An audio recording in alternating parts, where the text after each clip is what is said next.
pretty much ain't covering the playoff games because I literally don't care.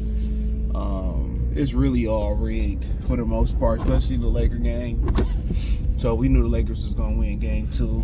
They wasn't gonna let the Timberwolves do so. It's just too much running by money. So it was what it was. So other than the Pistons and the Knicks, you can check me covering that on my Detroit channel, Motor City Sports Talk.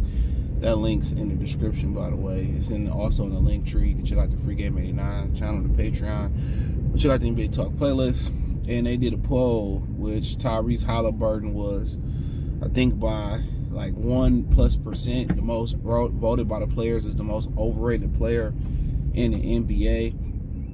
And I talk about Jaren Jackson Jr., which a lot of people went in on him after the Grizzlies got blew out game 1. And I've been saying this about him for a long time. And I think his dad played in the league as well, too. But Haliburton, nice. In my opinion, I like Tyrese Haliburton. I think maybe a couple reasons why. He popped his shit. Also, he got an ugly jump shot. And then I also think a lot of people don't like him. They probably also don't like him because he plays the point guard position the right way. See how people kind of classify Russell Westbrook as a point guard because he get assists. To me, he's not a true point guard. To me, you know how they say like SGA and Jalen Brunson is foul merchant. I really look at Russell Westbrook as a stat merchant. He really makes nobody better as a point guard. When you look at Tyrese Haliburton, he makes his guys better as a point guard. He has,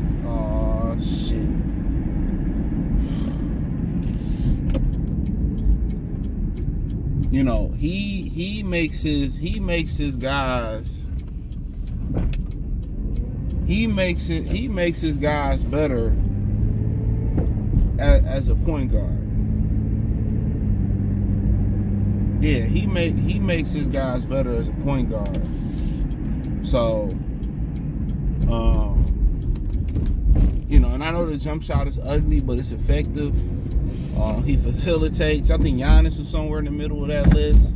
Kyle Kuzma was on that list.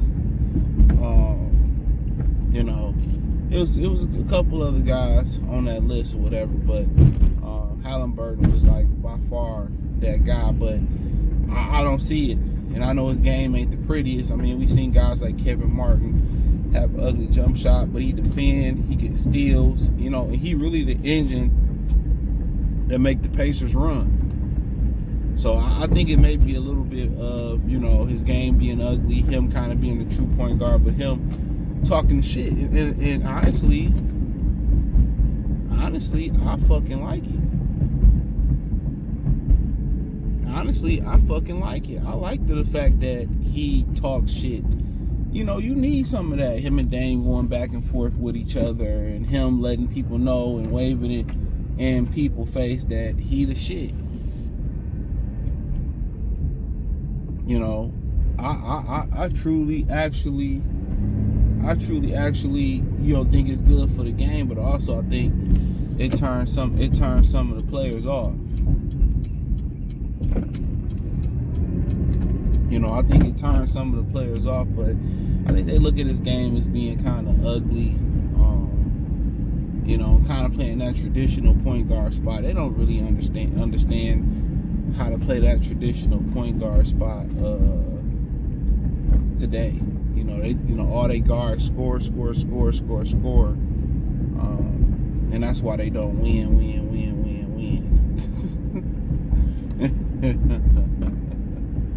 But yeah, I mean, shout out to him. But then you got Jaren Jackson Jr., who a lot of people complaining that he didn't help Jai out in game 1. He don't rebound. This dude been soft his whole career. I've been saying this for the very beginning. This dude is 7 feet, and he can't get you 10 rebounds. Like, if you look at the over and under on FanDuel, he will not get you 10 rebounds. At 7 feet, he don't post up. Apparently, they was putting smaller guys on him. He couldn't play mouse in the house. He's too weak. He can't shoot. he can't shoot. I mean, he can shoot, but he too weak. You know, and he just sit on the wing and try to be a jump shooter too much. So he really plays super duper soft. He really plays super duper soft. So to me, it's really not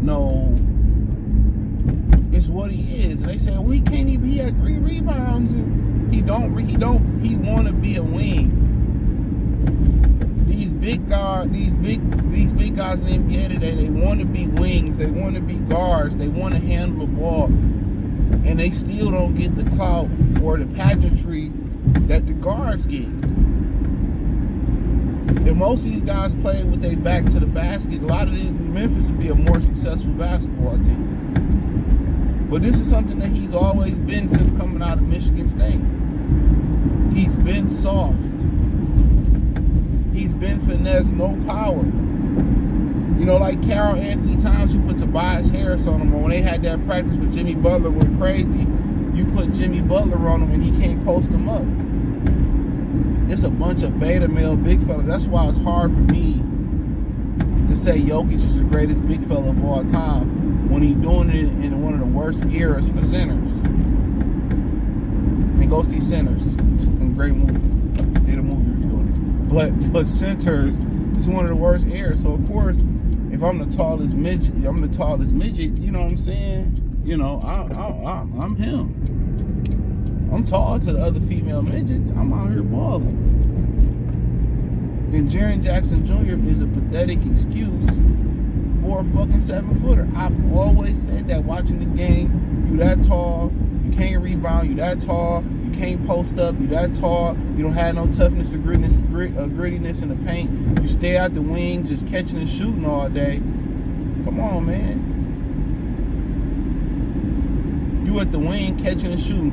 You on, like, come on, get your big ass in the paint and post up. But this is like what I call Michael Jordanitis.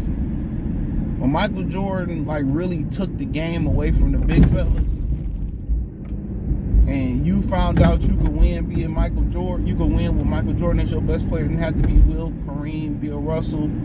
You know what I'm saying? When they found out you didn't have to have Mikal, Parrish, you know, you can win with a guard as your best player. You know, with Isaiah and Michael, they was the first two to really do it for real. Isaiah and Michael as the best players on their team. Wasn't no Kareem, wasn't Mikal, wasn't Parrish. That's when it started to really turn. You know, it really started to turn, and then you started to see the Dirk Nowitzkis, the Kevin Garnett's. You know, but to a certain extent, they still had the fundamentals of posting up with their back to the basket. They still understood they had to post up with their back to the basket. You know, they understood that. And now today, it's legitimately like they just want to shoot jump shots. And then when they post up versus smaller guy, they too weak. They don't know how to use their body. They don't know how to drop step or turn and gun or how to position their body because all they knew is how to jump shoot. Think about it. Karl Anthony Towns to drive the ball before he post up. That's a fact. This dude to drive the ball to the paint off the dribble before he post up. That's what I'm kind of saying when you kind of talking about Jokic. He's dominating a bunch of beta males, bro. And then a lot of these guys, they get tired, and then they just start drifting out shooting threes all night. And if you that tall and you gonna settle for threes, guess what? You know, as a competitor, that's what I want. Because the closer you are to the basket, everybody know this, the closer you are to the basket, the higher your percentages go, especially when you factor in you damn near eye level with the basket.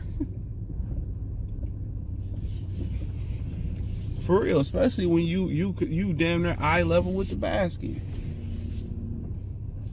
So, you know, especially when you eye level with the basket. So, but yeah, that's all I had to say, man. Jaren Jackson Jr. should be the most overrated player, and I guess the spotlight on him now because he made an NBA All-Star team. So hit the link in the description. Check out the NBA Talk playlist. Hit the link tree in the description. Follow me on X, Instagram, Spotify, Anchor, Cash App, Venmo, PayPal, Amazon, Kick, Twitch, the whole nine. Appreciate the love, support. Peace.